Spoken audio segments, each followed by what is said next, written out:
Accident జరిగినప్పుడు ఏం చేయాలి, తర్వాత లేన్ చేంజ్ చేసేటప్పుడు ఏం చేయాలని చెప్పేసి పబ్లిక్ అవగాహన లేకపోవడం వల్లనే ఇటువంటి యాక్సిడెంట్స్ అనేటివి ఎక్కువ అవుతూ ఉన్నాయి. కాబట్టి మనం తరచూ కూడా రోజుకు ఒక కొత్త విషయం నేర్చుకోవాలి.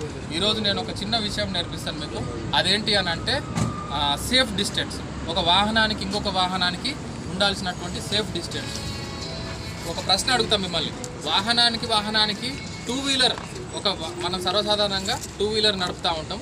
టూ వీలర్ అనేటువంటిది ఏదైతే ఉందో, టూ వీలరు ఇది ఫోర్ వీలర్కి ఉండాల్సినటువంటి దూరం కన్నా టూ వీలర్కి ఉండాల్సినటువంటి దూరం ఎంతో ఎక్కువ. మనము నిన్న మల్కాజిగిరిలో ఒక రోడ్ యాక్సిడెంట్ జరిగింది. అందులో ఒక స్కూటీ మీద పోతున్నటువంటి ఒక వ్యక్తి బస్సును ఓవర్టేక్ చేసుకుంటూ యాక్సిడెంట్కి గురయ్యాడు. బస్సు వెనక పైల కింద పడ్డాడు. అతను ఎందుకు కింద పడ్డాడు అని అంటే సేఫ్ డిస్టెన్స్ పాటించట్లేదు. మనకి రోడ్ మార్కింగ్స్ ఉంటాయి, డబల్ లైన్ ఉంటుంది.